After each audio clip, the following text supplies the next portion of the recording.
সাহা যেহেতু চট্টগ্রামে ছিলেন, আমিও চট্টগ্রামে আছি, চট্টগ্রামের মানুষ। ভাবলাম যে তাহলে সশরীরে গিয়ে কিছু সত্য কথা নিজের কানে শুনে আসি।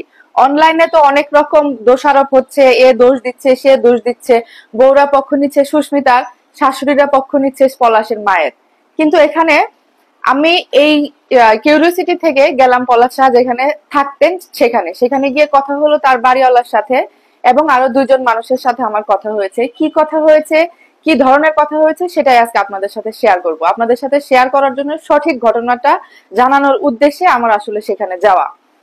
তো শুরুতেই বলে রাখি, পলাশ শাহর মা উনি আসলে দুষ্ট প্রকৃতির মানুষ ছিলেন। দুষ্ট শুধু একটু একটু দুষ্ট না, সে একটু বেশি টাইপের দুষ্ট প্রকৃতির মানুষ ছিলেন। সে নিজের কর্তৃত্বটাকে বজায় রাখার জন্য, ধরে রাখার জন্য যা খুশি তাই করতে পারতেন। নাম্বার 2, 2 নম্বর পয়েন্ট, সুস্মিতা যাকে আমরা একদম প্রশংসা করতে করতে তাকে প্রশংসার পঞ্চমুখ বানিয়ে একদম আকাশের লেভেলে উচ্চতায় উঠিয়ে দিয়েছি, সে কিন্তু আসলে সেই টাইপের মেয়ে নয়। সে আরো দুষ্টু টাইপের মেয়ে। সে কি করেছে কি না করেছে আপনারা শুনলে চমকে যাবেন। সে যখন তখন মানুষকে ব্ল্যাকমেল করত। কি ধরনের ব্ল্যাকমেল! একটা কথা আছে না যে নিজের নাকের যাত্রা ভঙ্গ করে, এই মেয়েটা হচ্ছে সেই টাইপের মেয়ে। এই মেয়েটা করতো কি, কিছু না হলেই তার যে কোনো চাহিদা, তার যে কোনো ইচ্ছা, সেটা অন্যায় ইচ্ছা হোক, সেটা অন্যায় আবদার হোক আর সঠিক আবদার হোক, কোনো ইচ্ছা পূরণ না হলেই সে হুমকি দিত দুনিয়া থেকে চলে যাবার। সে যেটা চায় সেটা সে আদায় করেই ছাড়বে। সেটা আদায় না হলেই, সেটার কোনো মাত্র একটু ব্যত্যয় ঘটলেই সে ছাদে চলে যাইতো, রাস্তায় চলে যাইতো, নিয়ে দাঁড়ায় থাকতো, হাতের কাছে এভাবে দাঁড়ায় থাকতো। যাই হোক, সে এভাবে করে এগুলা করতো আর কি, এবং মানুষকে ভয় দেখাতো। সারাদিন সে ভালোই থাকতো। যখনই পলাশের আসার সময় হতো বা আসতো, আসার সাথে সাথে সে এই নাটকগুলা শুরু করে দিত। এবং রাত্রেবেলা 2টা-3টার সময় দুমদুম করে আওয়াজ হতো।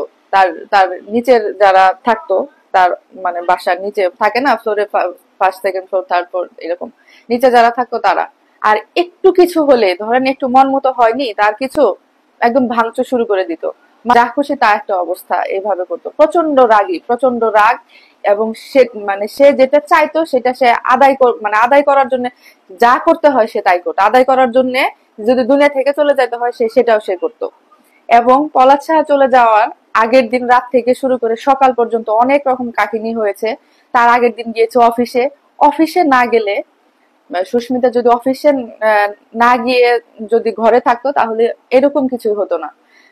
ওই দিন মেয়েটা খুবই মস্ত বড় একটা ভুল করেছে, অফিসে গিয়ে ব্ল্যাকমেল করেছে। অফিসে গিয়ে এই ধরনের ভয় দেখাইছে সবাইকে। অফিসের বসকে, বসের বউ ছিল ওখানে, সবার সামনে মানে মুখ দিয়ে যে ভাষা বলা উচিত না সেই ভাষাগুলো ব্যবহার করেছে। এবং অনেক রকম সিন করে চিল্লাচিল্লি, রাগারাগি, অনেক কিছু বলেছে যেগুলা ভাষায় প্রকাশ করার মতো না। এমনও কিছু সে শব্দ ব্যবহার করেছে। করে সে ডাইরেক্ট ছাদে চলে গেছে ভয় দেখানোর জন্য। সে এইভাবে করে ভয় দেখায় দেখায় পলাশ সাহার মধ্যে একটা ভীতি তৈরি করে রাখতো। ওই যে বললাম যে সে নিজের চাওয়াটা পূরণ, আদায় করার জন্য যা করা দরকার তাই করতো। ওই পাশে তার শাশুড়িও তো একটু, বললামই, তার শাশুড়িও তো অত ভালো মানুষ না। এই দুইজনের এটার মধ্যে পড়েই সে আর ছেলেটা নিতে পারে নাই। অফিসে যদি না যেত, অফিসে না গিয়ে যদি একটু ধৈর্য ধরতো, তাও হয়তো ছেলেটা একটু মান সম্মান বোধটা বাঁচতো। অফিসে গিয়ে তার মান সম্মানটা একদম ধুলোয় মিশিয়ে দিছে। আর এই যে বারবার এইভাবে ভয় দেখানোর ফলে সে চিন্তা করছে যে তো সারা জীবন এগুলাই করতে থাকবে। এবং সে যদি চলে যায়, তার বউ যদি চলে যায়, তাহলে তার কি হবে? সে তো মা বউ দুইজনকেই ভালোবাসতো। এবং সে খুবই প্রচন্ড চাপা স্বভাবের ছিল। চাপা স্বভাবের থাকার কারণে সে আসলে ওইভাবে কাউকে কিছু বলতে পারে না, প্রতিবাদ করতে পারে না। সেটা ছিল তার একমাত্র ভুল। সে যদি প্রতিবাদ করতে পারতো তাহলে হয়তো দুজন মানুষেই একটু সংশোধন হইতো। সেও প্রতিবাদ করে নাই, এটা তার 1 নম্বর ভুল।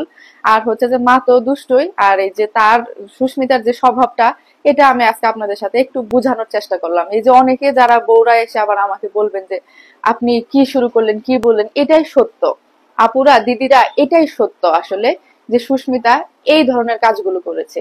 সুস্মিতা চাইতো পলাশ সাহা যেন তার বাবার বাড়ির মানুষদেরকে দেখে, বাবার বাড়িতে টাকা পাঠায়। অলরেডি পলাশ সাহা তার বাবা মাকে অনেক কিছু দিয়েছে, পলাশ সাহার কারণে অনেকটা সচ্ছল হয়েছে।